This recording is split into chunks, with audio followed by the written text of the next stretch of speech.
Hey. Hello everybody, this is Crazy Robin, and welcome to the Joe Cozzo Show.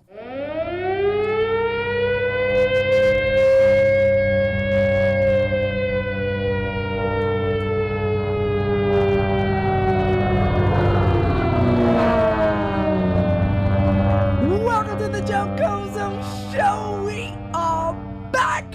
June 11th, 2018. I'm losing my voice a little bit here. It's because I had my party over the weekend and I was screaming at the top of my lungs. And my man is here. Rah, get in here. Yes. My man, Rah T. Go ahead, have a seat right there. On the other side? Yeah, of course. Shut the door? Nope. Have a seat, my man. Let's get right down to business. You're a little late. Sorry about that, man. No, that's okay. Got the headphones? You feeling all right? Yes, sir. Okay. Hold on. So you can sit right there. Let me just get them going. I was just saying, I love the setup, man. This is awesome. Good, right? Yeah, man. Definitely. It's not bad. Yo, like that right there is dope as hell. It's pure hip hop. Yeah? The setup is dope. You know what I mean? Like, Yeah. It's like a dream right here, man. Yeah, absolutely. It's good. It's a nice little thing. I feel like I'm in the, Junior Funk Flex, Yeah. Drop bombs on them. You can do whatever you want with the mic too, however you want to do it, but just make sure you talk into it. Of course, yeah. All right? Of course. So you just lift it right up. That's all you got to do. Gotcha. Like that or like this. Yeah, we good. All right. So I can see you. Yeah, but just make sure that your is up a little higher, because then it's not going to get you. You could tilt it too. Yeah, Here, look. I got you. I Yeah. got my own a little setup at home. I know the deal. Yeah. All right, so tell me a little bit about yourself. All right, man. Rah T, right? Yes, sir. Where'd you get the name Rah T? Rah T. See, I'm Turkish, and my real name is Murat. So a lot of the times people would say, "Oh, it's Murad." I'm like, "Nah, it's How do you Murat. spell that? Murat. Okay. Do you like that name? Yeah, I mean it's cool. It Yeah. it means wish, hope. Okay. You know what I'm saying? So it's pretty cool. But what about now? The reason why I ask you whether you like it, I didn't want you to take offense to it. Like, oh man, this cat's hating on my name. It's not a common name. It's not an American common name. Of course not. But you're okay with that? I get butchered. It gets butchered terrible, man, in high school. Murat. And it's like a rat is like the worst thing in the world to be called. So that was like, man, it killed me. Bro. Oh, so that's what they were saying. They were They'd saying, be like, "Hi, is Murat here?" I'm like, "Yes, Murat." And they're like, "Murad with a T." I'm like, "No, Rah T, Murat." so then where did you transfer it to here to Rah T? So that's you just took that? That came a little bit from nicknames from growing up. When I was hanging out a lot in like Islip Terrace and stuff like that, we would get into a lot of fights, and they'd say, "Man, you need to chill out a little bit," because we were doing when we were young, stupid stuff. We would get into fights, and you know how Rottweilers are. They like to rip to pieces. They don't like to just like a pit bull grab and that's it. They like to just keep going and going and going. Rottweilers, they're pretty, so it kind of was like Roddy, and then it turned into Rah T and Rah. Is that your favorite dog? Yeah, to be honest, I don't know. I like bull mastiffs too a little bit. Yeah. Because of my boy, he had this beautiful bull mastiff, most calmest, beautifulest dog. Rest in peace, Princess. Man, she was beautiful. So now tell me a little bit about yourself. You're from Lindenhurst? Nah, I'm just residing in Lindenhurst now. The Swindlehurst. It's a terrible neighborhood. Why do you say terrible? The drugs is ridiculous. Is it predominantly white, black? Is it a mix, Spanish? What do you got over there? It's a mix. And you talk about Lindenhurst, New York. Yeah. Okay. It's a mix, man. It's a little bit of everything, but I live right in the village. When you walk out my front door, there is no porch. There is no nothing. It's a nail salon. It's a pizza place. I live upstairs from businesses. How do you like that, living upstairs from businesses? It's not like you're in Manhattan, and that's a fat place to be. You're right in Long Island living on top of businesses. It's got its pros and cons, bro, because it's like, in the mornings and stuff, look, you got a nail salon, you used to have a gym, you used to have a tanning salon, you have a massage, so you would see a bunch of hot girls in the neighborhood, possibly. But you also have the bar, you have the smoke shop, the gas station. So all night long, it's, you hear the gas station when someone drives in, ding, ding, to let you know someone's, rolling in for gas, full service. And the bars are going off till 4 a.m. People are fighting every single night because it's a hole in the bar wall. Like it's terrible. Like all night long, these people are going. So it gets a little crazy, and you got a lot of the dirtbags over there. So Yeah, well, you have a mix of that and everywhere. Right. But now I want to get into your life a little bit. How old are you? I'm about to be 30 in 30 years. a month. Okay. Yeah. And you reached out to me. You have some recovery project, right, that you do? Yeah, definitely. Tell me a little bit about that. What's it called? It's called Recovery with Rah. Recovery with Rah. What happened to you? Oh, that's a good question, man. Well, tell me. Okay, so you were in high school. Where did you grow up again? North Babylon. You North went from. Oh, so me too. I'm a graduate from North Babylon. Okay, so good. I didn't even know that. Yeah, man. Look at how that works out. So you went from North Babylon. I heard of you in the first place. A bunch of people from North Babylon. Okay, yeah. Are you a happy North Babylon alum? You love North Babylon, or are you somebody that's like, you know what, North Babylon didn't do me right? Nah, I'm cool with like the kids. You know, are we allowed to curse on here? Say whatever the fuck you want. All right, cool, man. Like the people from North Babylon, I was pretty much cool with everybody, but I'm not, really worried about the kids. But I was an 06 graduate, so my year was really crazy, man. We had, the principal was 3 DWIs. He's gone. We had a Spanish teacher. I shouldn't say his name, but he was, home tutoring and, like banging the girls and stuff like that. Oh, he's banging chicks, home tutoring? Yeah. Jesus Christ. He's, giving them info and the pipe, I guess. So you're basically saying the system, not the people that you were chilling with and hanging out with. It's more the people that you were, the people that were actually trying to trusted to teach your kids, and on top of that, the worst one was the biggest drug bust in Suffolk County till I don't know if it's still now. You probably, I don't want to put the names out here either, but What are you talking about? You talking about the basketball guy? Yeah, that guy. I don't even know his name. He was my coach. He was your coach. Yeah, man. How did that make you feel when you have your coach getting the biggest drug bust ever? Why didn't you let me know, bro? I was hustling back in the day. I could have helped That's you. okay, but I'm joking, but it sucked, man, because a lot of people, believe it or not, came to that dude's defense. Like, even though he was involved in that whole thing, a lot of people came to his defense. Like, man, yo, he's a good guy. He's a good dude. I mean, he took his kids out and put them into private school. His son's in the NBA. No, I know. And the Spurs, he won 2 championships, right? Exactly. Yeah, no, I know what you're talking about, bro. So,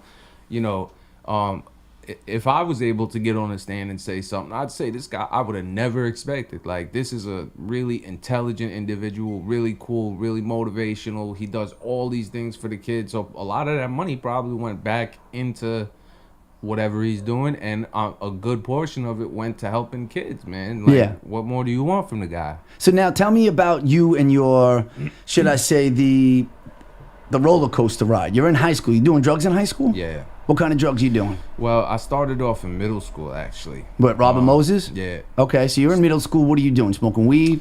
Smoking weed, yeah. I wasn't too. I was It was weird, man. I smoked weed, on and off. Wasn't like a crazy pothead, but I was selling weed. You know what I mean? I don't want to self-incriminate, but yeah, let's say I was selling weed and I was holding it down pretty I don't really think about self-incriminating. You talk about something you did in the past. It's not like the cops are going to come in here and see like, an ounce of weed on you. Self-incriminating is more like now. Yeah. So, yeah. So you're selling weed, you're doing your thing there. Yeah, and you making money, or you just doing it to just, get some pussy? No, I'm doing it to make money. I'm doing it to make money. And when you say large amounts, what's large amounts to you? It was pounds. Pounds of weed. Dirt weed? No, good weed. Well, give me a name of a good weed. Like it was haze back in the day. Okay. They would have like the orange. They would have the lemon. The purple haze. They would have hydro back in the day. They don't have that too much no more. I would never mess with regs and stuff like that. Okay, so there you are. You're doing your thing. You start selling weed. You're making money. What are you, 15, 16 years old? 14, 15. 14 years old. Where are you? Who's selling a 14-year-old? And you don't have to say names, but was there an actual adult? Family. Family members. Not literal blood, but, like a family member guy, like another Turkish dude. And he's like, hey, listen, I know that, maybe you could push some weight. I'm getting weight from over here. He was my boy, even though I was younger, I hung out with the older cats all the time. So, for him, it was natural. And he lived in a total different neighborhood, nothing to do with my neighborhood. So I'm off the radar. He was like, here, I'll start you off with a quarter. And then next thing you know, I'm pushing, a pound in 3 days in dubs. Like, traffic was ridiculous. Like, I'm in, I'm out, I'm in, I'm out. Like right when I'm about to take a bite of a sandwich, it's like, yo, can you come? I'm like, bro, damn. Like, can you come back? Like, nah. So like, it was boom, like boom, that. boom. You were really It doing was it. really going boom, boom, boom, boom, boom. But now, were you crazy. smoking it too? A little bit, yeah, A little bit. a little bit. Okay, so now here you are. You're smoking. You're in high school. How's your grades at that time? You doing well? You're not doing well? What kind of student are you? I was middle, not too bright. 75. But not a retard. Yeah, I know what you're saying. So you're basically telling me right now, if I applied myself, it would have been a lot better. But I wasn't applying myself. Yeah, of course. I just took high school and stuff as a big joke, which I wish I could have. Who do you blame that more on? Your parents or the teachers? Nah, I blame that on me. Well, you're 14 years old. You really can't do that. So if I have to blame, You really can't blame a 14-year-old. You know, it doesn't seem right now. You're selling weed at 14 years old. Yeah. That's a lack of guidance in my book. Yeah. Right? Wouldn't you say that? Mm-hmm. And at 14 years old, you don't really have all the tools that you have now as in your brain and all the trials and tribulations that you went through. Yeah. So it really has to be somebody that's going to mentor you, people that are in your own life that are influencing you. See, my family, man, they're Turkish. Don't forget, they're old school Turkish. They see weed and heroin as the same goddamn thing. Drug is a drug. So trust me, it's not the parent end of it. Yeah, but you know what? So here's a 14-year-old. Where are you storing pounds of weed?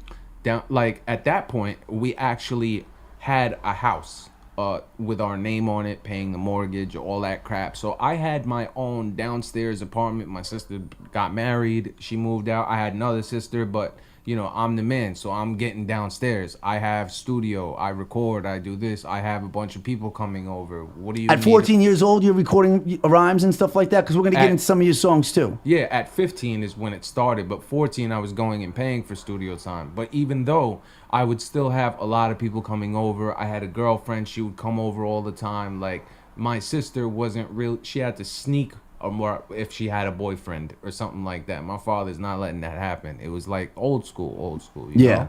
So I got the downstairs, and that's where I'm storing it, in places and, seal proof. But I'd go pay the extra, even though it's cutting out of profits. I'd put them in vials in those little glass jars back in the day when they didn't really. Everyone else put them in just regular little nothing. Yeah. Okay. So now you're doing this. You're making money. You now obviously start rhyming a little bit. Mm-hmm.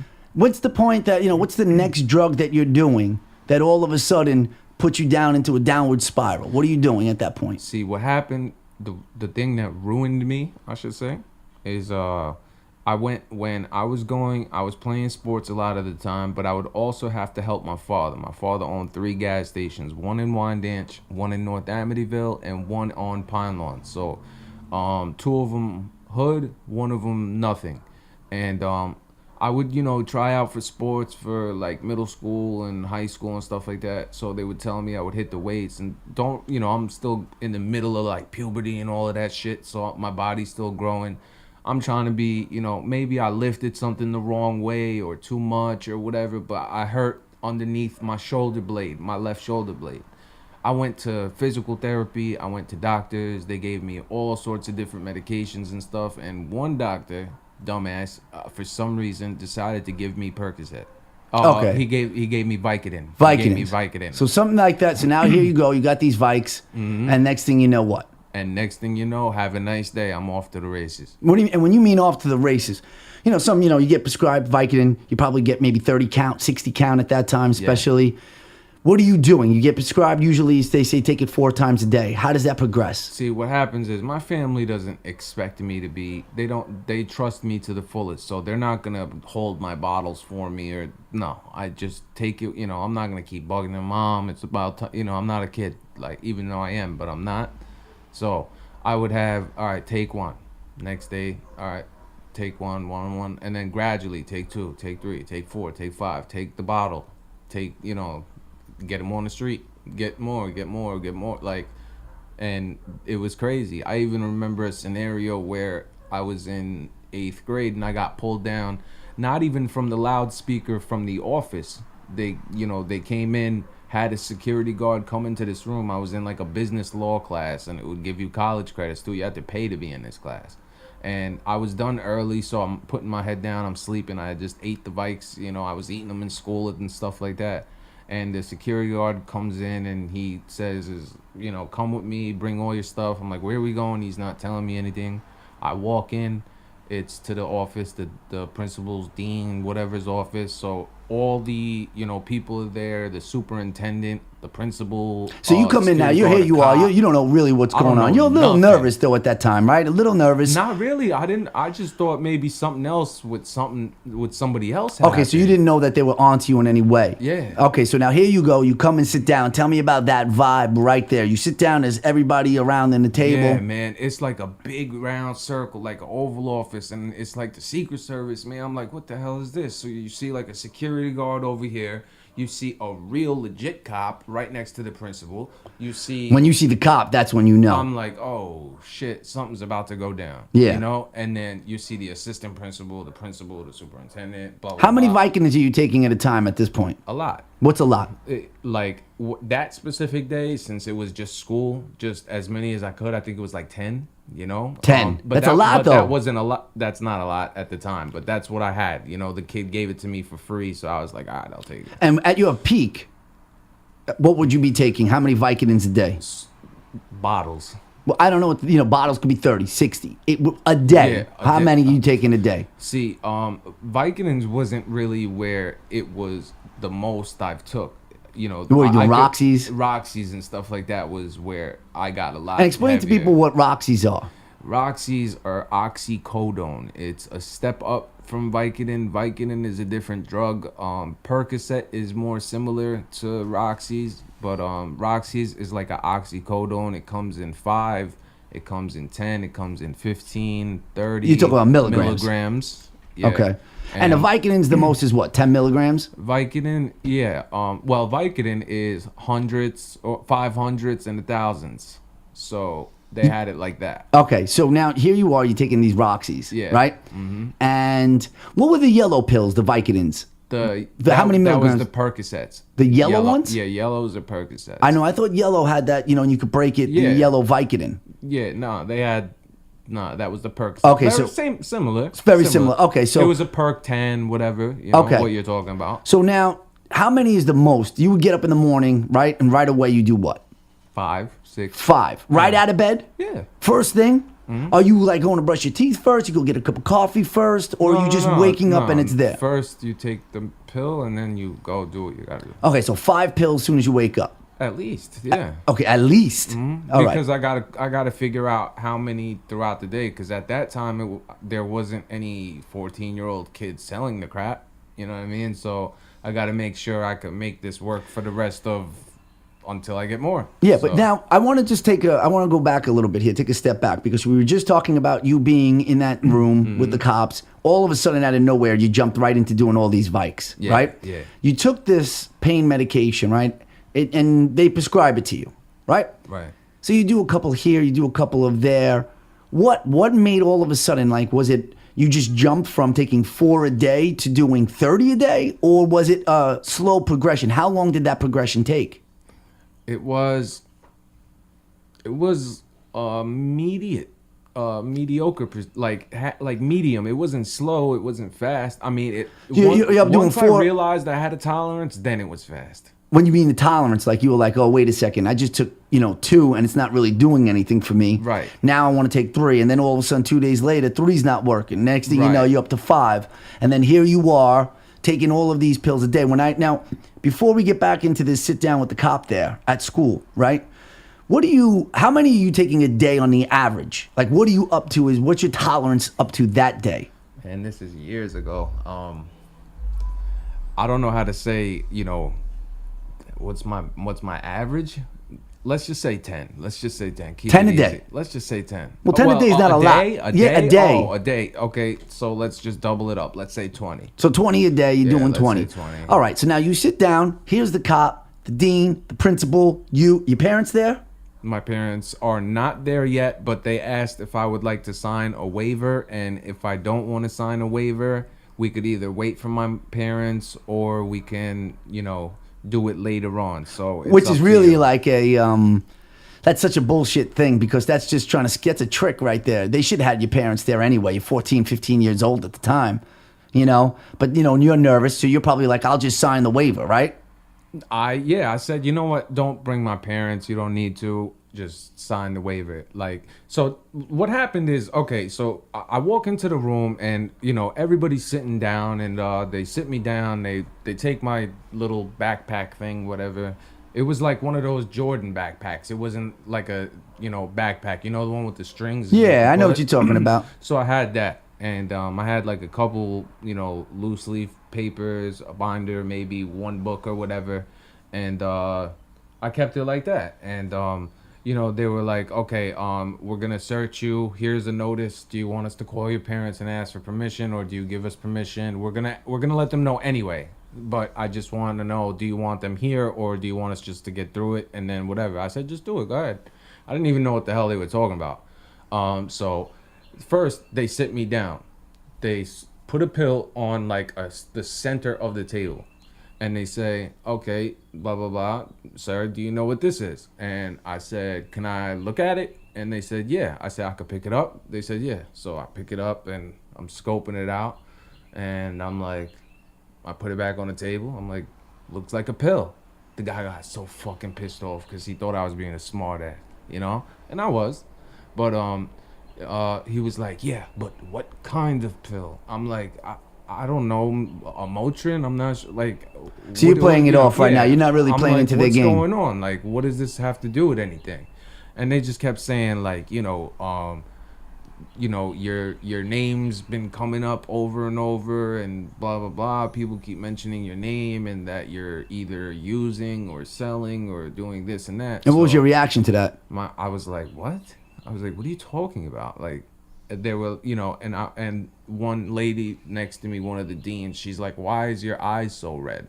I'm like, ask your security guard. I just finished my work early and I was sleeping on my desk. I'm like, look at him, ask him. And the guy's nodding his head, yeah, because I was, like I woke up and the guy tapped me and said, let's go, And then after that, they said, but here you are sleeping in school. I mean, there's a red flag right there. But I finished my work early, so I'm just sleeping. Okay, all right. So you're doing your work. Yeah, you're doing your thing. Everything's done, and I just slept. Was there a time that they said, okay, hey, let's empty the contents of that bag? Yeah, I was getting to that right now. Yeah. So they said, okay, now we're going to get to the waiver. We're going to do it regardless. But, do you want your parents here, blah, blah, blah. I said, no, that's cool. Go ahead. And they said, we're going to go through your stuff. So first they patted me down.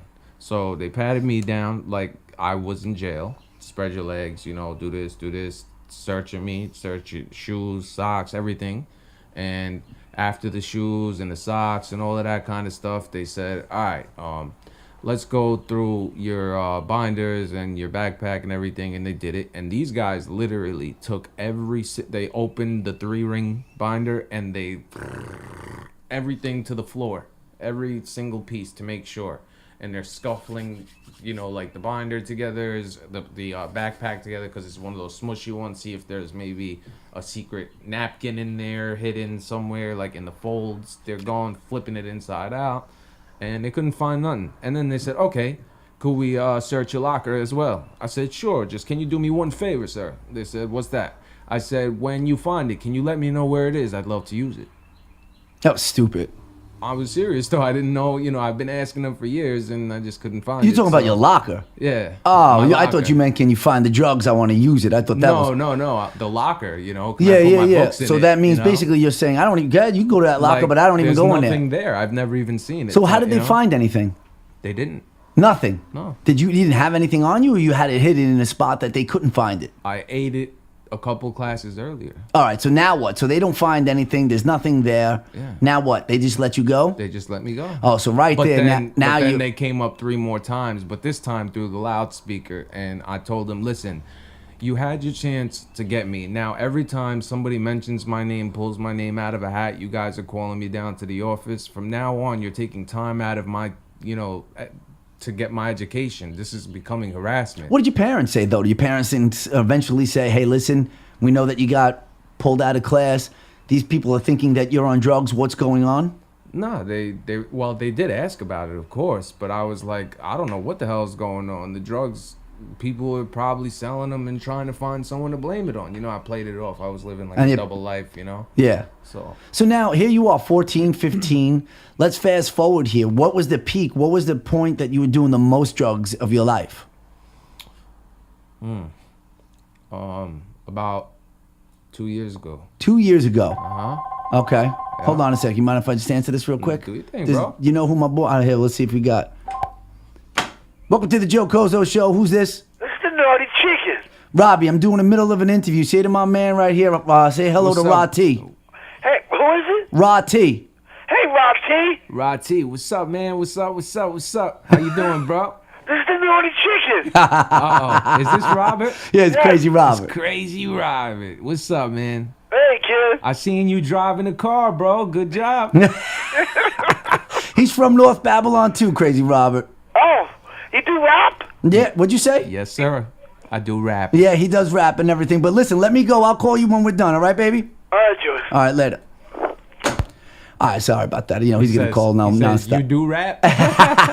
Not do I do. Does he rap? He Yeah, says, do you do rap? You do rap? So now tell me, so you said 2 years ago was awesome. you at your peak, right? Yeah, Give me yeah, some of the drugs that you've experimented in.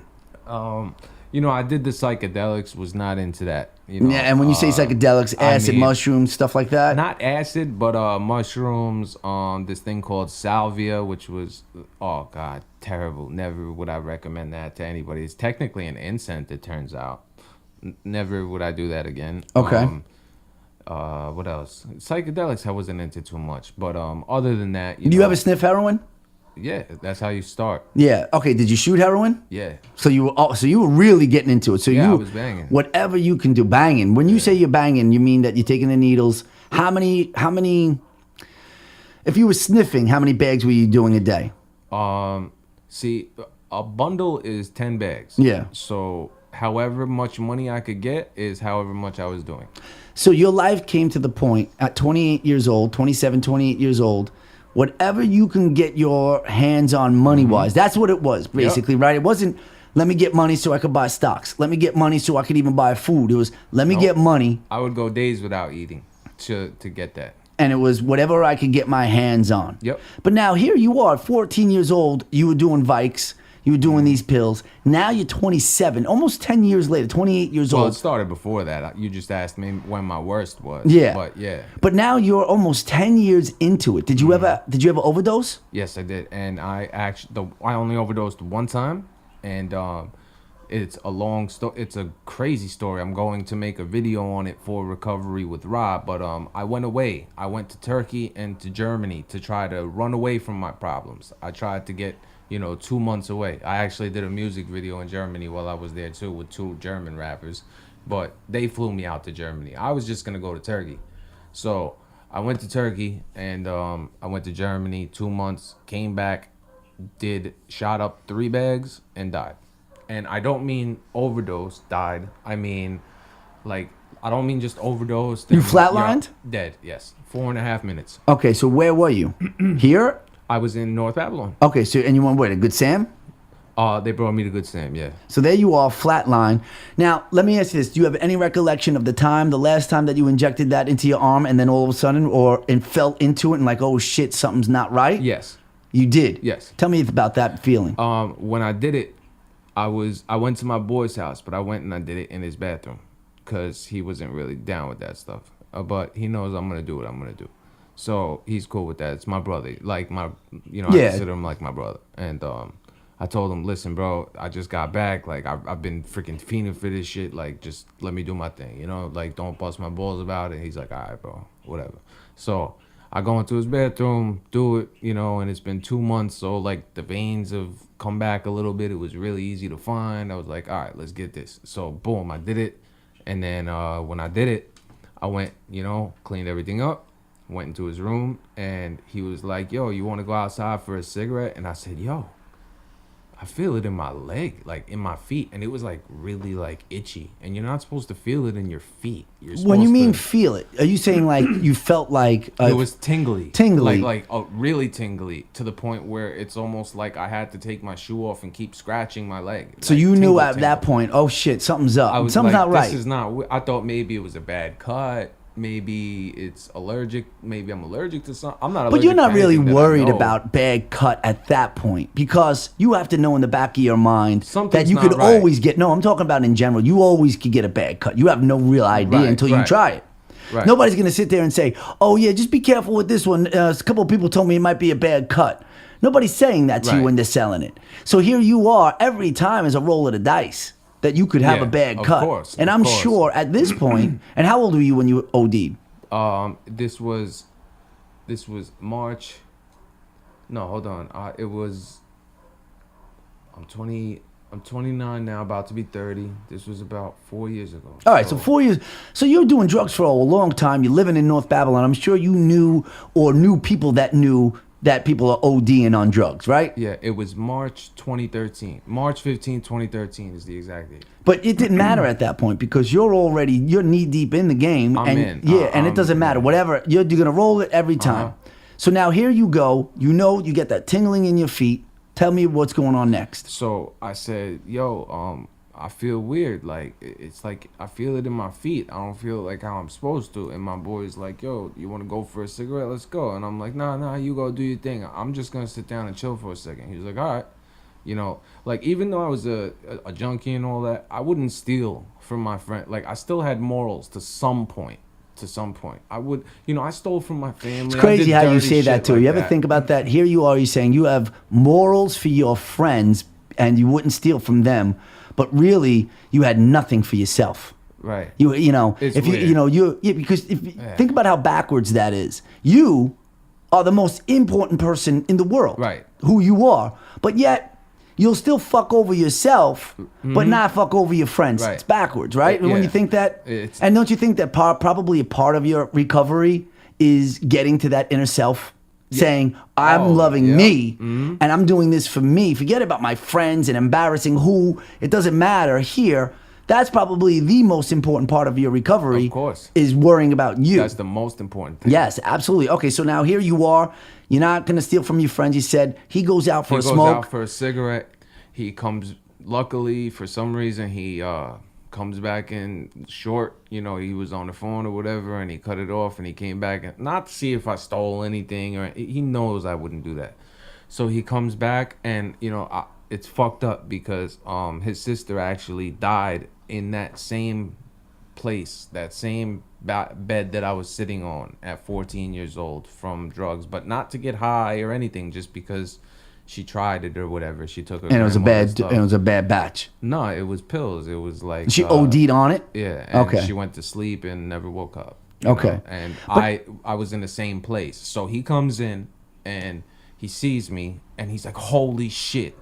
I'm purple, my lips are blue, I'm foaming out the mouth. I'm gone. I'm OD'd, So this would be the part where I would interview him, but I've asked him so many times that I kind of got the gist of what happened.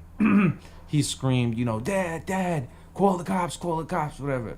He went outside his two houses down. His cousin lives, and his cousin's like a big Marine looking dude. He came down and he's certified with CPR and stuff like that. So they dragged me to the living room so that when the ambo comes, they could easily get me out. Plus, there's who knows? He don't want a bunch of people going in the same place that I was just shooting. They'll probably charge him with something. Yeah. He's thinking like that too. So, they come in, I'm sitting on the floor and I guess they're doing CPR on me. He almost broke my damn chest plate, son of a bitch. But I'm happy he said, helped. And one cop comes in and the cop says, Yeah, but what are you doing at this point? How do they? I'm why dead. They, I don't know. I have no idea. no. So I think that what I'm saying is your friend comes in, sees you on the bed. He sees you on the bed out. No, I was sitting up Yeah. So then why would he call the cops at that point or anything? Like why? to save my life. Yeah, but you were sitting up. Did No, you sit? but I was out. Even though I was sitting Oh, up, you were nodded. I was gone. You were done. Not even nodded. It was like my head was leaned back. But I want to take. And But take I me was to. foaming But take me to the point that and you knew purple. when you said, okay, something was wrong. You knew that it was whatever. Your feet start tingling. Did you actually? Can you recall? Now that you look back, can you actually recall the time as your life was basically slipping away, like getting into that nodding moment to that whatever, or was it just like a out and you don't remember anything? It was out and I don't remember anything, but I'm going to tell you where it gets good.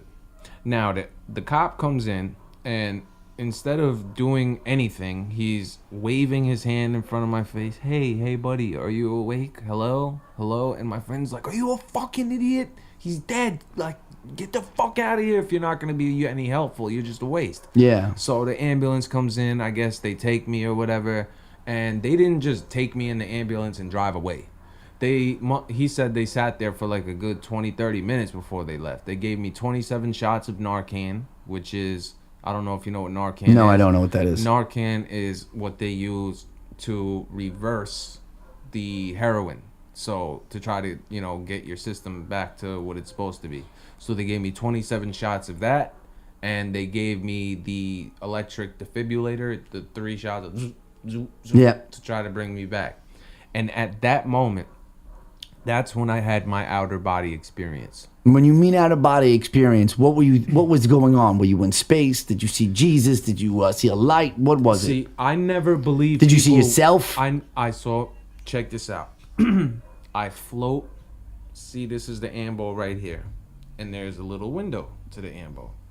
I see myself float and hover straight above from the ambulance, and I could see through the wall of the door for some reason. And I could see them working on my body and stuff like that. And I could see the face mask on and everything. And I'm just whatever. And as soon as that ambulance drives and makes a left up the block, black. Gone. Out. That's when you were out. Mm-hmm. Okay, so you were actually out when the cop got there, then came back in the ambulance. Still out. Okay, it was still out the whole time. But still, time. But you have... People are seeing you out, but really, you're still there because you saw something. You saw yourself in the ambulance with the mask on, with the oxygen mask on, and then you're out again. Right? You have this out-of-body experience. I was never back when I was in the ambo or anything. I was never back. It's not that I'm saying you were back. What I'm trying to say is everybody on the outside sees that you're flatlining dead, right, and that's it. But really, in some point of the cop coming to the point that you actually woke up, right? Mm-hmm. Revived. You had this out-of-body experience and saw everything going on. Is that what you're saying? The outer body experience, yes. Yes, floating. Yes. But everybody else, everybody else is, this guy's dead. This guy's done, right? But I didn't see it from the view of inside the ambulance. I seen it from the view of outside, flying like I was a freaking drone. I saw it like from up there. Yes, but you were looking at the ambulance. Yes. Okay. So through the window, even though I could see through the door, I was looking through the window. That's how I could best explain it. Yes. Now, all of a sudden... And I don't even believe in shit like that. When someone tells me stuff like that, I don't believe it. But since it happened, I believe it now. Now that you look back and you reflect, is that something that maybe you're sitting there saying, I was on my way to heaven, floating up to heaven, and then all of a sudden, as I saw it, it wasn't my time, and I went back down? I made a U-turn at the gates. That's what you're saying? Mm-hmm. That's when you're alone, and you're just thinking, maybe driving in your car, smoking a cigarette, doing whatever it is that you do. Mm-hmm. Is that how you interpret that? Yeah, I was in ICU for 2 weeks, and it got worse, man. It took 12 hours for me to come back. They wanted to put me into a coma, and my sister, she's a nurse, but at the other hospital. Southside? Yes, Southside. So, okay. Nurse's aide. So she came and, they wanted to put me in a coma because, he's, dying. Every time he wakes up, it's flatline. I remember the first time I woke up, I looked up and it was white, like suits, white suit. So doctors, I'm guessing, there was like 6 of them to the right of me, 2 of them to the front of me, and my father on the bottom left. And I opened my eyes, and then I seen my friend's father pass by, and then I pulled the IV out because I thought it was a dream. I didn't know what I in the hospital, like, what the fuck. So I'm like, this is so lifelike, and I pulled the IV out, and I was gonna get up, but I pulled the IV out, and boom, I'm out again. So I guess they put the IV back on, and I woke up again. Now I see my sister on the feet of my bed, and she's constantly tapping me because every pretty much 30 seconds where I would close my eyes, beep, beep, like flatline. Oh, it's all flatlining the whole entire time. Open flatline. Yeah, so consistently of open your eyes for like a good sec. Your body is it's like shut down, like a computer. It would shut down, and as soon as I would try to turn it on, it would be like turn right off again. Turn it on, turn it off again. How long were you in the hospital for when you really then came back and you were like, okay, I'm alive? It took 12 hours to get me to wake up. Yes. So 12 hours. Now you're sitting here, right? You're in the hospital. You're up. What's going on in your mind right at that time? I'm asking them, why am I here? What happened? I called my ex-girlfriend at the time. I said, what the fuck? And they had this mask on me at one point. And this mask, it was like a straitjacket mask. It wasn't just one of those things that they put over your face and you could move it. It turns out that I was able to inhale, but not able to exhale because I had throw up in my lungs. Okay. So it's like almost like reflux that you had to get out. It was pulling out air and I could not breathe. And with all my energy, I said to the nurse, I said, nurse, I'm screaming. And she's like, yes, baby, yes. I'm like, I can't breathe. Take this mask off. She says, if you take the mask off, you're going to die. I said, if I can't breathe, I'm going to die. So I pulled as hard as I can. And all of a sudden, like a puddle. It was like a sink full of, which I thought was blood. I seen, it was like a sink. They had a bucket on me. And it came out. And I looked at it and I was like, holy shit, boom, it snapped back to my face like a slingshot and I was out again. It was crazy experience, man. Fucked up. I want to take you back now. Here you are. You are finally awake. You say all this stuff that, the nurse is asking you, okay, no, that you'll die. What's going through your mind at this time? Man, what's going through my mind? Like, damn, what the fuck just happened? You know what's going through my mind? My mother was still in Turkey at the time. She came with me. But I left early.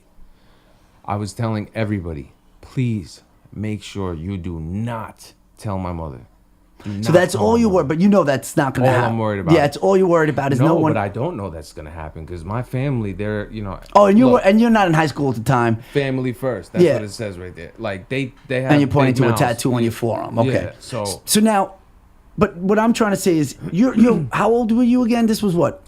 This was 4 or 5 years ago. You said it was 2013. So 2013. So 5 years ago. Yeah, 5 years ago. So what's crazy is because you already told me 24. That you would not. You stopped doing drugs 2 years ago. So you're not really. You weren't done. This thing. This event. It didn't wake you up yet. No. So what happened? So you get out, you're in the hospital, you're sobering up, right? You detoxed in there too, right? Right. Were you kicking or were they giving you stuff to wean you down? They both. Both. So you were really starting to feel like, that detox where you're going crazy and everything, and sweating and everything like that. Yeah. So now they discharge you, right? Mm-hmm. You're clean. Right. How much goes by? How much time goes by until you started up again? A day or two. Really? It's all about the mentality. Listen, if you want to get clean, you don't even need a detox. You don't need anything. It's mind over matter, to be honest. And this is coming straight from me. So you say it's mind over matter. Explain that a little bit more. Okay, you have to really, really want to stop. If you do not want to stop, no one can force you. If you're halfway, I want to, but if there's a but, you're not ready. It's all about timing, because they say rock bottom, whatever. You think it's your rock bottom. You're homeless. You're this, that, but that's not your rock. It might take like 10 rock bottoms for you to realize, like, I'm down for the count. So being in the hospital, ODing, almost dying, flatlining for a matter of whatever you said. How many seconds? 4 seconds you flatlined for? 4 minutes?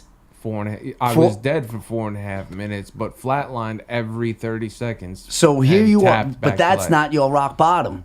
Right. It was, but it wasn't. Well, it can't be. It wasn't the last one. Yeah. It's more of a maybe you were browsing rock bottom. Maybe you were, just trying to get a feel of what rock bottom is. I know what you mean. Yeah, but you weren't ready yet. I was not ready yet. So you go back, you start doing more drugs, right? What I did was I said, you know what? I don't want this to be the reason that I quit heroin. I want to be able to quit heroin because I said I want to quit heroin. So my stupid ass goes, buys it, does it for 3 days sniffing it, and then on the 4th day shoot it, and then I say I'm gonna stop.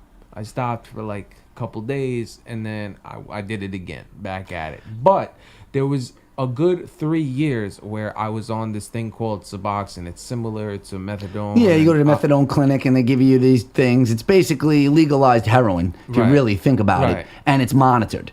Okay. So, but what is it? When did you say? So now take me 2 years ago when you said you actually stopped. Where are you? What are you doing? How's your mentality? There has to be another event, whether it's that you just looked in the mirror and looked at yourself and said, I don't like what I see. Maybe it's your bank account that you can't afford to do things. Maybe your health is just, starting to rot away. What is it? What's that moment that you said, enough is enough, I'm done, and haven't looked back? Well, okay. This is before the full I'm done, but let me tell you where I was very close, and if it would have went successful, I would have been done sooner. I met this girl in a detox, which for anybody listening out there, do not fucking meet anybody in detox. That's not what you're there for. So, were you able to have sex during all these times? Were you doing all these drugs? Were you able to get it up? Was it hard? Yeah. Yeah, you still could? Yeah. You could do 10 bags of dope and still get it up? Yeah. Really? Were you having a lot of sex at the time? I was in relationships a lot, and one of them was long distance, so yes and no. But when I was not in the relationships, like the other ones, yes, I was. Now, the reason why I'm asking this is because age might have a factor too. Without a doubt. But I'm picturing you doped out of your face, right? Doped out of your face, having sex. I don't nod. I'll do 10 bags. I'll shoot 10 bags. And you're normal. I'm like a normal guy. Like sitting here. So you're not just busting nuts inside of them because she's falling asleep on top of them. No. Nothing. No. So you're still cognizant of everything that's going on. I don't know why. I could never catch a nod. I'm doing Xannies on top of freaking. You ever get a girl pregnant? Almost. I don't know what the hell. Oh, she took the plan B? Yeah. Okay, so you busted a nut, she takes a plan B, so you sit there and say, could have been, should have been, maybe happening, but it didn't. But even, I wore a condom, it's just it broke, and I didn't want to take no chances. You like fucking girls with condoms? I mean, obviously it's better without, but yeah, these girls are skanks, man. I'm wrapping up all the time. Okay. All the time. All right, so tell me about that time that you said it should have happened at the time that you were about to say, I'm done, but it didn't yet. So I met this girl in detox, and she was cute, but I was sitting in the corner, and I had my back against the wall, and literally like I was in the corner sitting by the air conditioner where there's no one could sneak up on me because there's homeless people, drug addicts, dirtbags, all types of people in there, and this is at South Oaks, so for the millionth time that I've been there. And this girl comes in, and she's new, and she's wearing all pink. And when you're in a detox facility, you only have a certain amount. It's like a pick of the litter. So even though a girl might not be so hot in the street, in there, she's like, oh, shit. Oh, yeah, of course. So it's like that with anything. When I was in law school, there was like 3 hottest girls. But if they went out to the club, they're just regular Joes. Right. You know what I'm saying? But it just so happens that for the next 3 years, this is the pick of the litter, and then you in your mind turn them into being the hottest thing ever. It's like, yeah, all right. I get you. It's a good point. All right, so let me, I not even let me do anything. I just looked at her, and I was really angry that day. You could see I had like the bitch face on. Like, I was pissed, They call it the resting bitch face. I had like the angry face on. And, I just didn't want to be there. I was mandated that time, so I did not want to be there. And I'm sitting in there, and this girl comes in. She's wearing all pink, flip flops, all that shit. And I look at her, and she looks at me, and I just like laugh, And I thought to myself, "Wow, this girl is all pink, and I would love to get in that pink." Like it was like a joke in my head. And she looked at me and started, what are you laughing at? And we just started talking or whatever. Long story short, she, South Oaks, you could bring your own clothes. They don't bring you like hospital gown stuff like you wear at other detox or rehab facilities. You can bring your own clothes and stuff like that. So I met this girl, we started talking or whatever, and she's like, yeah, I got, How hot is she? She's like a 6. She's like a 7, 6. Okay. So you start rapping. What do you start getting with her? Yeah, and I talked to her and I was like, yo, you're still wearing the same clothes? Yeah, my soon-to-be ex-boyfriend, I'm calling him and he's not answering the phone. I'm like, wow, what a fucking piece of shit this guy is. If that was me, I would have brought some clothes. You don't have anyone else you could call? No, blah, blah, blah. I'm like, all right. Turns out he wasn't not answering the call. The fucking guy died. Oh, that sucks. He died from a staph infection. All from right. using those dirty needles. Yeah. So here you are. You come in and save the day. You start banging this bitch? Not in the detox, because people do that, but we met up afterwards, and yeah, I started banging her. But before that, it turns out that she found out, when the girls go into a detox, they automatically test them for pregnancy. Turns out she was pregnant. All right, so now here you are, you're banging a pregnant girl? Yeah, but she's just finding out. There's no stuff. Yeah. It's like the first couple. Did she get an abortion? No. She had the baby. Yeah. I sat with her and I talked to her about the pros and cons. Like, guys might, not want the baby mama stuff, blah, blah, blah. You're like, all this shit. And I stuck with her and I was there through the pregnancy. I was there. You were banging her. You were banging her 4 months pregnant? Yeah. Were you coming inside her because you knew she had a baby? You didn't give a fuck at that time, care. right? Yeah. You didn't care that, oh my God, I might be touching somebody else's kid with my cock? Nope. You didn't care about that at all? No, because obviously it's not going to be touching the kid. I mean, well, you know what I'm saying. Yeah, it's close proximity. But now, what? Take me to the point now that why are you saying that this girl, you were about to stay clean, but this girl? Check it out. I'll get you. So I was there for the delivery of the baby. I helped pick the baby's name out. It was like this big fuss over, naming him after the father that passed away and whatever. I'm like, listen, you got to call him by his name every day. He's your son. Do what you want to do. I was doing everything for 3 years for this girl, above and beyond. And out of nowhere, were you kind of happy a little that the baby daddy that was gone? You didn't have to worry about that? In the back of your mind, you're like, yo, thank God this guy dead. If the baby dad was around, I would have never pursued. Yeah. I don't do that. So you were kind of happy that he died? Not happy, but you were happy. Be honest. I would have. Hey, listen, you don't have to worry about it now. I'm happy that he's out of the picture completely, but I wouldn't wish that. I'm not happy about a person dying. There's a million girls out there. I'll go find another one. But you're in love with this girl, though.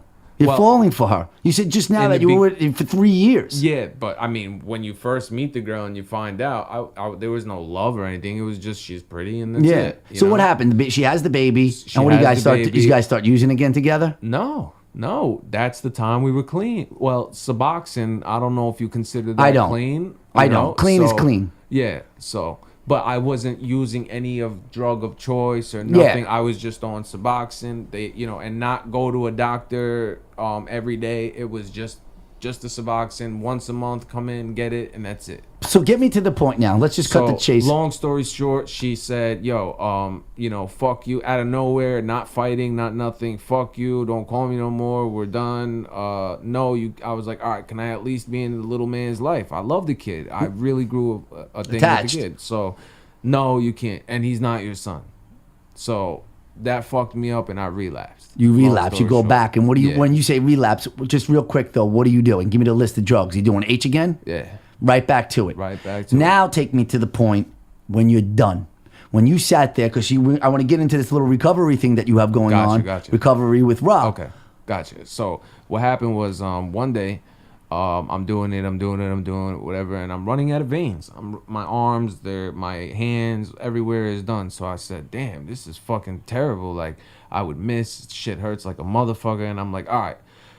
I've never done it in my leg before. Let me try it. So I did it in my leg for the first time, and it was like just like that feeling when I OD'd, where it was like tingling and itching and all of that shit. The shit swelled up like a balloon.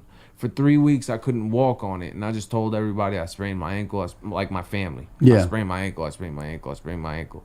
When the sprain went down, it turned out it was a fucking huge abscess, and if it would have went on like 2 or 3 weeks later, like if the swelling wouldn't go down, it was like amputate the leg, and that really gave me the kick in the ass. And I was like, all Wait right, a second. I'm Wait a done. second. So you have this abscess, Uh-huh. and you're saying that they said to you, you know, They said if it would have went on for like a month more like this, 3 weeks more like this, it could have amputate possibly the leg. turned into gangrene. Oh, And, that would've been horrible. And I was like, damn, yo, like that's strike two. So I said, all right.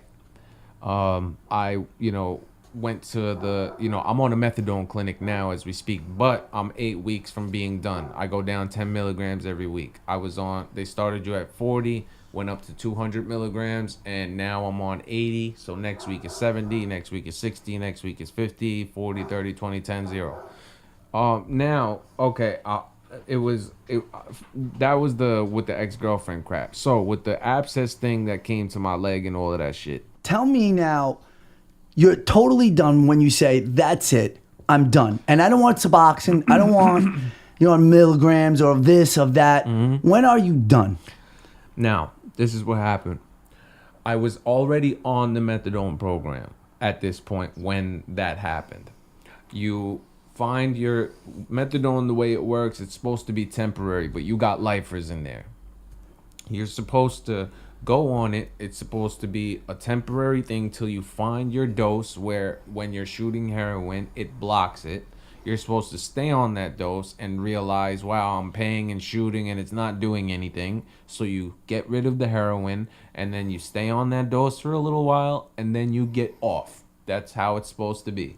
So that's how I did it. And it turns out my dose was 200 milligrams. It's very high, but whatever.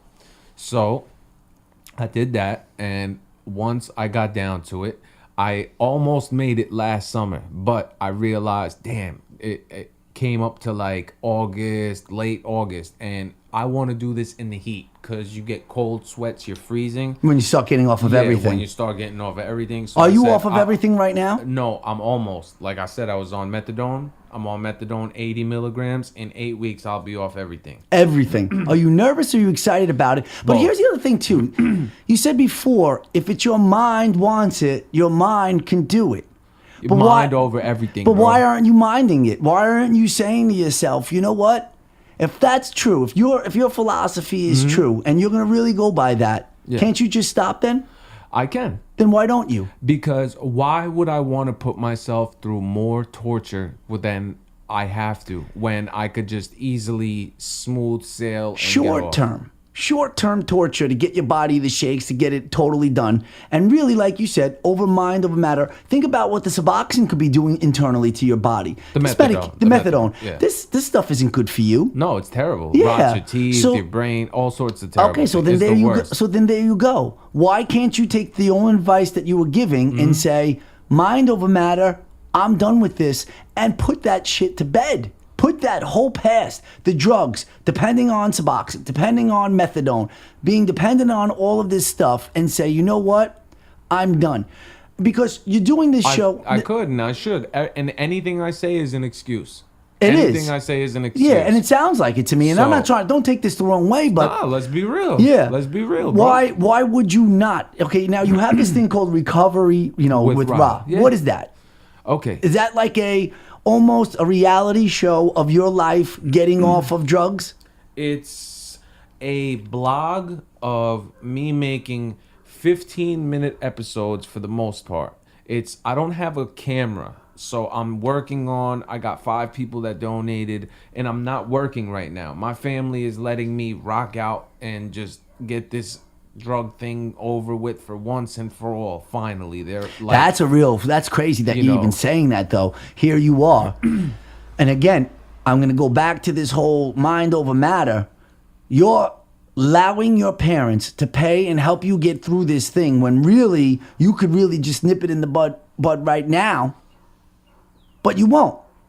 You're gonna prolong this so other people can still take care of you. You're 29 years old. You should have a job. Yeah, Let's not yeah. kid each other. Yeah, of course. You know what I'm saying? What are you doing? You're waking up and you don't have a job. You're not doing anything. Right now, no. That's crazy. I've done side jobs. That's crazy, I've done though. delivery You know jobs, that's crazy, though, yeah, right? Of course. I'm a grown ass man. Yes, and here you are, and you have this, and you're saying about this recovery. How many people could really put some type of you know, what's the word that I'm looking for? How can somebody really look at you and say, yes, I want to do what this guy's doing when you're not even clean yet? Because I'm on my way. It's a process. It's administered by doctors, and those methadone guys don't want you to get off. Of course, because they're making money. Right. Yeah, of course that. Just like people, you know, maybe even with cancer, they don't want to find a drug to cure cancer because then or not even that, because then they're not going to make money on the radiation. Why fix them once when we could keep having them come back, and I hear you. I guess the reason why I'm saying this is because I could do it that way. The recovery with Rah was, what is it called? Yeah, you're right. You got it. Should it be the road to recovery with Rah? Because you're still in the process. It's a little misleading to me. Well, recovery with Rah means that I feel like you recovered, but you're not. Mentally, I have. No, mentally you have not. You just told me before, mentally is everything. And mentally, how can you be mentally recovered if mentally you're not strong enough to quit everything? No, by what I mean by mentally I have, my point is I can guarantee I will never go back to heroin. I will never go back to that lifestyle. I am free. That's what I mean by it's hard to say that though, because we already said my show is it's recovery with Rah. The topics, it's 15-minute topics, and the first 2 episodes were telling them a little bit about my life, but it's more like, you know, some people will either ask me, can you make a topic on this? But like, for example, one episode I have is family do's and don'ts, you know, and it's a list of, you know, whatever. And then another do's and don'ts with your family. Yeah. But towards an addict. Like, for example, like you know, your family will be there and they'll be like, you know, give you advice, like when it comes off to us as nagging. Yeah. And then well, that's what I'm a little worried about here that I'm doing right now trigger. to you, because I'm sitting here saying, I don't want this guy to think that I'm preaching to him. What I'm trying to tell you is, and I'm just trying to be real with you, is how much credit or credibility can you, that's the word I was looking for before. How much credibility can you possibly have when I know that you're not really done yet? You understand what I'm saying? And 2 years is the last time you've been off of drugs. It sounds to me that you are prolonging it. I've never been off of drugs because Suboxone does not count. No, it don't. So that's what I'm saying. No 2 years. But don't you think that it's time? Don't you think, like... Of course. But why aren't you doing it? I am doing it. No, today. Like, why not today? Why won't you look in the mirror and say, today, I'm not going to be dependent on anything? Because all you're doing is just substituting an illegal drug for a legal drug that is actually doing similar things to your body. Bad for you, keeping you from being in that one part, the struggle, the torture that you said. You don't want to be torturing yourself by detoxing. But yet, here we are, and you're still doing it. It's not really, to me, it's still cheating. You're just cheating. It's just you going to the doctor and saying, okay, don't do the bag of heroin that's bad for you because you could get a bad batch. Come over here. I got the real good clean stuff, and I'll keep you on it for 2 years. You've been doing it for 2 years. You don't think that's enough? 2 years. Of what? 2 years? Of methadone. Of methadone? Yeah, and Suboxone. You haven't been... I was never at that mind state to be done. But you're not yet. That's what I'm saying. You're still not. I disagree. I mean, you know, we can, but tell me how then. If your body is still dependent on a drug, that means your mind, because again, we're going to go back that you said mind controls everything. That means your mind, you still haven't mastered it yet. Yes. I'm always learning as I go. But why? But why not just say? Why not just say fuck it? Lay in a room. How much longer do you have? How days. many more months do you have left on the methadone? I have 7 weeks left. The whole summer. 7 weeks. It's the whole summer. 7 weeks. Why 7 weeks and not 1 day? Like, you know what I mean? Well, it doesn't work one day. No, for you and your mind. Why would you let your mind think that it's 7 weeks away? I understand what you're doing. I understand. I'm just making it, instead of like fighting Mike Tyson, I'm fighting like a regular boxer. Like, that's how I'm doing. I know. Instead of taking like the most brutal, harsh pain in the world, I'm just going little by. It's like a. You're weaning it off. You're getting weaned off. Slow. Yeah. Very slow. Like, I feel like mentally, why put myself through that shit where I'm gonna be laying and dying and wanting to kill Because myself. your life will start then. Yeah. Your life really hasn't started yet. But even regardless, like, it's not a race or whatever, you know, it's a marathon. It's not like a race or whatever. Like, regardless of if I do it right now and say, fuck methadone, fuck everything, fuck you guys, all of that. If 7 weeks or 1 day, the outcome is still the same. And I'm willing to take whatever I need to do to get the fuck done. Hey, listen. You know what I mean? I do, but I don't agree with it. I That's do, fine, but I of don't course. agree with it. And listen, it's easier to sit on this side of the table. Yeah. Okay? Yeah. Now, I've done heroin. I've sniffed it. I've done Okay. coke. I've done ecstasy. I've done mushrooms. I've done it all. So it's Have not, you been addicted to No, heroin? no, I Oh, don't because I see, don't. okay. Because what you just said, I agree with you when you said it's all in your mind. I agree with that. Because I the think physical you can. withdrawals are a motherfucker. I understand, but what you're doing, I understand what you're saying about the physical withdrawals, but don't you want to start that life? Because you're sitting here saying to yourself right now, right? 7 more weeks. Don't you have to be saying in your head, 7 more weeks Yep. and I'm good. 7 more weeks and the recovery with Rah is really going to be in full gear. Yep. But it's 7 more weeks. Me, the difference I think would be, no. Forget about this whole recovery with Rah stuff. I'm still, because you're still out there. Let me get this thing done right now. But again, that's my opinion. And it's just a difference of opinion. We could just agree to disagree. But what are you doing with the recovery with Rah? Are you reaching out to young people, adolescents? Are you saying, hey, listen, I'm trying to help you? Are you going around preaching? Are you going around showing your story? Or are you just doing YouTube videos and then hopefully people are watching it that way? No, I'm going to get to 2 of your points. With the methadone thing, the one good thing out of going there is I get to see certain things and it brings up a topic that I would have never thought of because it's ridiculous. It's a zoo in there. It's in New York City. I can't go to the ones around here.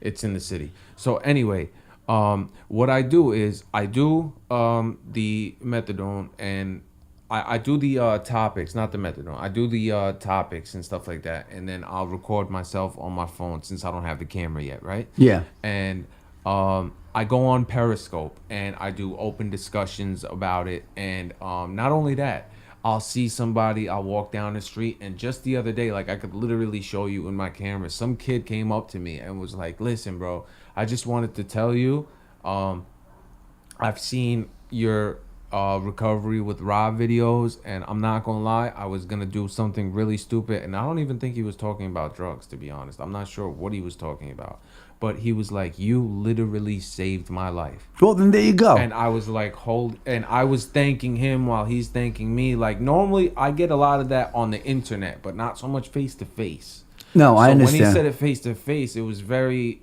like, what do I say? Like, it was very awkward for me. But yet very, and he was but very like, "You could rap satisfying." Oh my God. It Yeah, was well, like that's the whole best point of this feeling, thing, bro. right? It's not for you. It's really to help other people to see what you're going through and then to try to get to the point that you're at. I want to get into your rap real quick because we're running out of time here. Let's do it. You're also doing that, right? You're rapping. You said you were rapping at a young age, almost 15 years old. Since 14, Yeah. 15. Right now, who's the best rappers out there? Let's just get to that first. See, I don't go by out there because I do not listen to the radio. I will listen to nothing rather than the radio. The radio is disgusting. Okay, but what do you... Let me put I'll it in a go different by- way. Are you listening to anything? I don't care if it's 90s rap, 2000 rap, today's rap.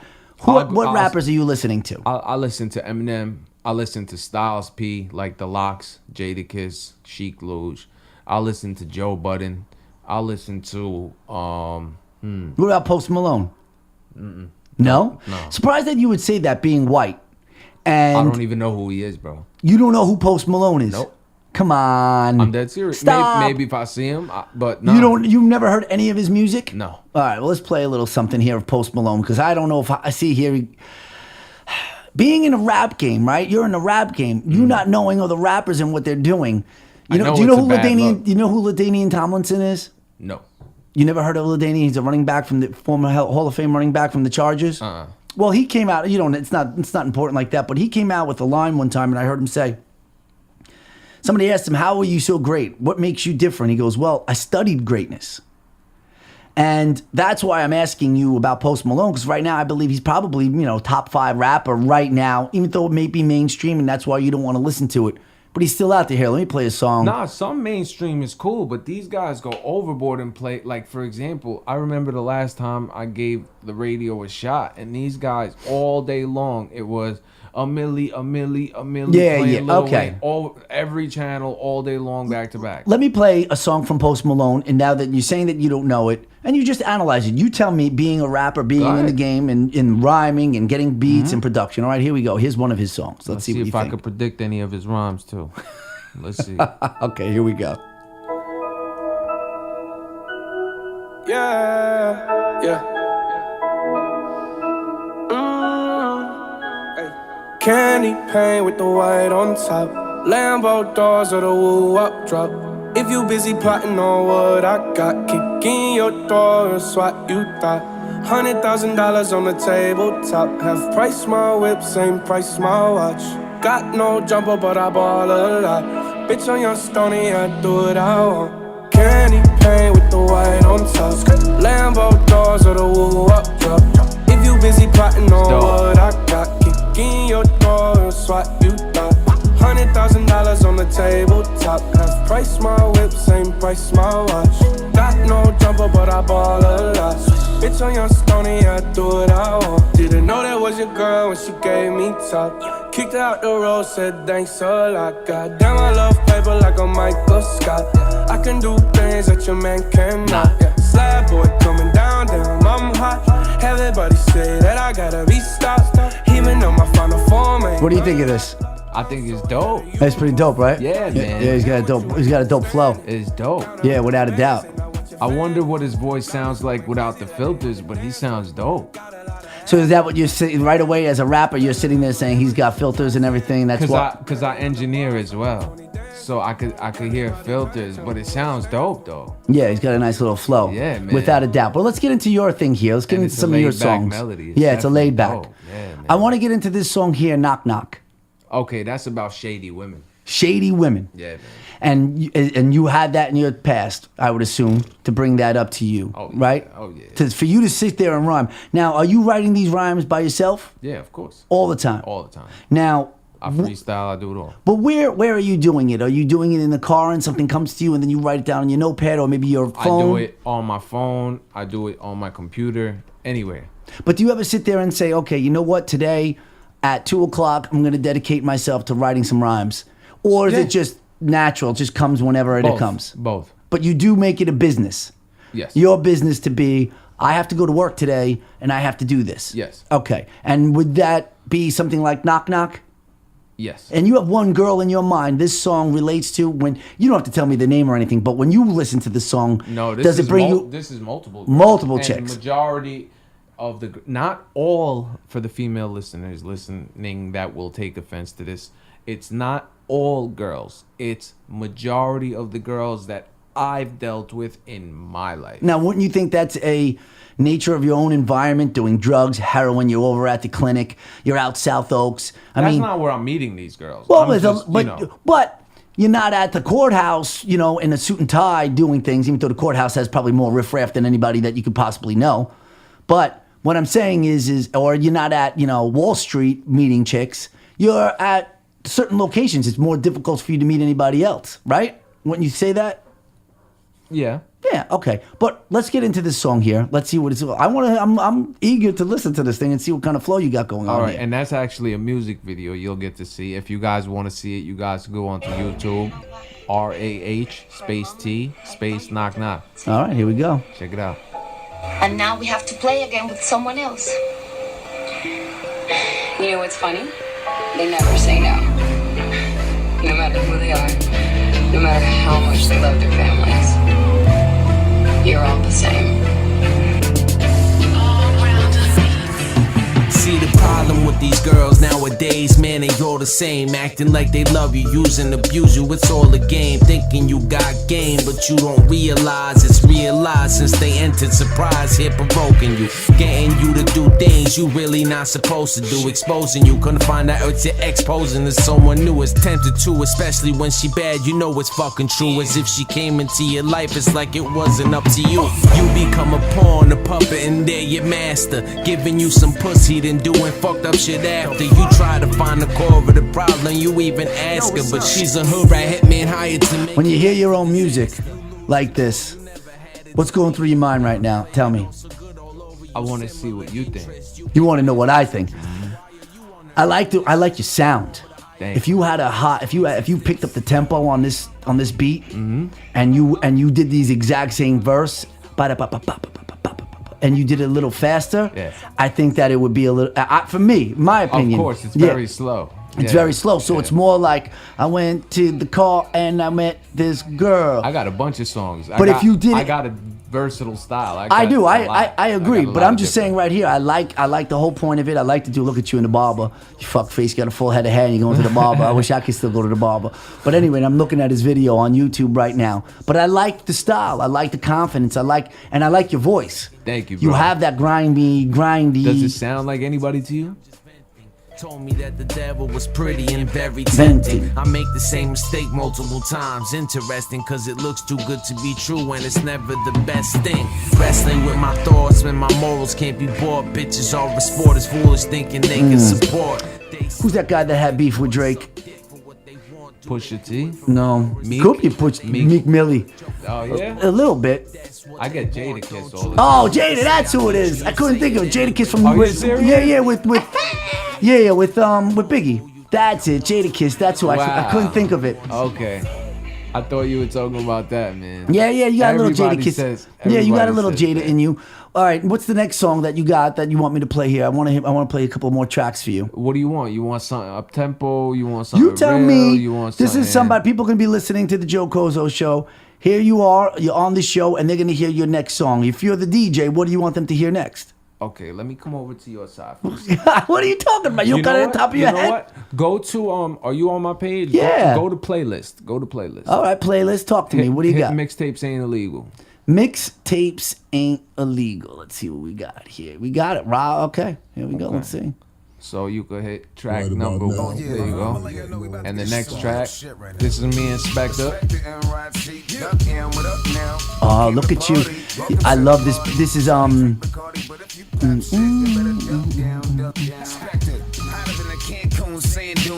Is this you? My man right here. I'm next. Tonight I think slurping whiskey might bring purpose to my life. Fix curses, sniff white, sick verses that don't murk you. Believe you just right. The fit hearses, bitch, I need lip service. My heart's cold, a frosty igloo. So that's a mighty fair warning. Don't cross me if you do such a thing. You're suffering. Respecting you not normal is shoot me the slugs. Ricochet off me and hit shoe faggot. A convict, but not on some acorn shit. I'll take a bomb hit. Tell me when you come in. You'll hear it. With a mind Einstein full, no maps. I engineered all of this, by the way. The A&R office, I'ma get signed to life, so you better watch your back like the man that's online behind you. I rap live. Hip hop's bad guy, more of a strong. I'm coming in now. To my drug dealers who sell just to use, my dogs that swing first cause they got nothing to lose. Little motherfuckers that feel they got something to prove. 5-0, stay alert cause they know that you move. If you refuse your favorite drug, trying to stay clean. I hit it when you get it, not to seem like a fiend. To all my homeboys. Right there, I like that right there. That's a nice little, you mixed it up right there. Yeah? Yeah, I like that. I like that flow right there. You got a nice flow, Thank you, man. sir. Yeah, Thank without a doubt. Thank You got to you, keep brother. grinding at it. I like it. Say shit, but you saw who did it. Your man's girl want the dick. You ain't hit it, ain't with I used to love, I forget the, they had 2 great songs on their album, but you took this beat from, what's the name of the group? Group Home. That's where this beat's from. Group Home. The rappers, Group Home, the group. I love it. I love this beat here. I like what you're doing. Now, And I said something from I got doctors on the team and lawyers. yeah. It's crazy, man. I love it. Now, if people wanted to follow you and stuff, on Instagram, social media, how would they be able to do that? The easiest way to find all of my contacts, if you go to YouTube and type Rah T is my name and go Rah to T, and that's RAH space T. RAHT. Yep. Nah, do it like this. If you go on YouTube, you go to the search, you go RAHT is my name. All one word, no spaces, lowercase.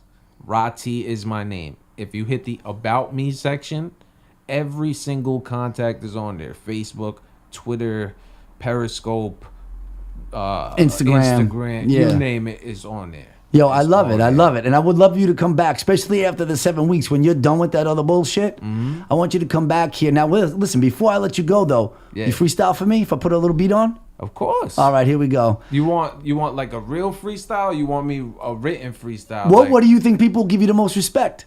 I don't care. I mean, I could spit a verse that I'm working on. Why don't you do both? Why don't you do a little both? Give me a little here, give me a little there. Whatever you want to do here. I got the beat going. All right, so just give me a word or something, man. Let's do this. Fuck it. Give me a topic, a word. Getting clean. Getting clean. Let me hear the beat. Let's do it. It's your boy Rah T, man. All right, check it. Yo, getting clean, right? Yo, all right. For me, getting clean was a dream. I don't know. All these dogs, it seemed like I wasn't never gonna be able to do it. Now look at me, my mind misconstrue it. Nah, I go back, I relapse. In fact, I don't really give a fuck. I'm nice up on the track.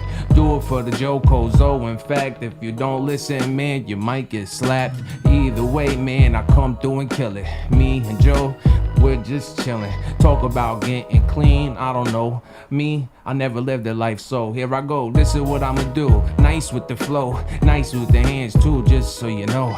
Told your girl, yo, take it slow. She keep hitting me up on the phone. I'm like, listen, bitch, you gotta go home, cause my other bitch, man, she's about to come home. So, listen, I don't know what you're doing, but you gotta get your head, get your screw in. Get me on the fucking mic. I told you once, and I don't wanna tell you twice, cause you better know your role. If you don't, I'ma take my hand and give you a swole. I'm not talking about a cupcake, but you better get out my head before a fuck face. Listen, fuck rape, I could take a videotape and duct tape and you be missing. Talk about missing, I don't really give a fuck. Do some intermissions like we did before. Speaking of before and dirty whores, you should listen to Knock Knock and oh, there you are. I don't know, man. I mean, just fucking around. I like it. No, you did it. I fuck around, man. I love it. Look at you doing your thing, man. I appreciate you coming on here. Yeah, man. Yeah, I appreciate you. I would love to spit that verse, the new verse I'm working on, man. Yeah, you want to do that too? Yeah, Let me see. Can you pull up the Detroit verse Everybody instrumental? Detroit verse Everybody instrumental. Yeah, I might have to sign off this thing. I'll see y'all in a little bit, man. Here we go. Hold you ready on. to? Okay. Give me right. just 1 second. One second. Okay. All right. One second. Oh, that's the Eminem track. Detroit versus Everybody. But at the end, he wrote. Damn, I hope I put this on here. I better have put it on here. He said at the very end, the very last dude said, okay, here it is. You ready to rock? Yeah, let's go, man. All right, here we go. And Let's see what we I got. just wrote it, so bear with me, man. I'm going to try to do the right thing. All right, it's my man Rah T 16. on the Joe Cozzo Show doing a little instrumental, a little freestyle. Here we go. Let's get it, yo. Quick 16. Salute to Joe, man.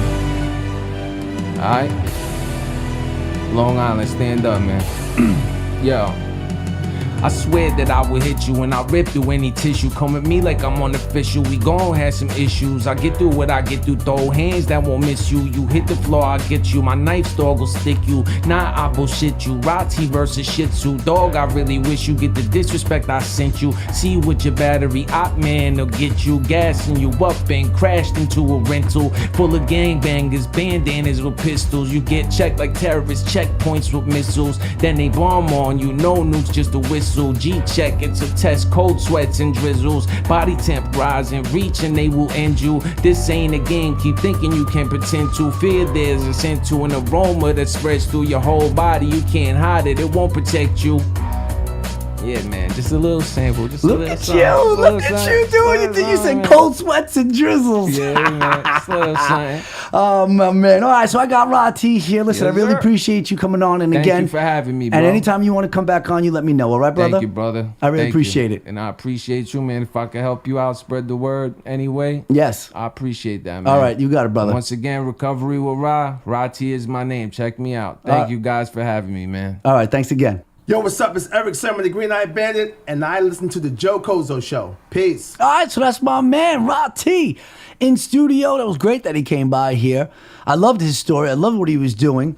I hope he doesn't take offense to what I was saying, okay, in regards to just getting off the Suboxone or the methadone, whatever which one he is on. I think it's methadone, because it really, to me, again, like I said, it's cheating.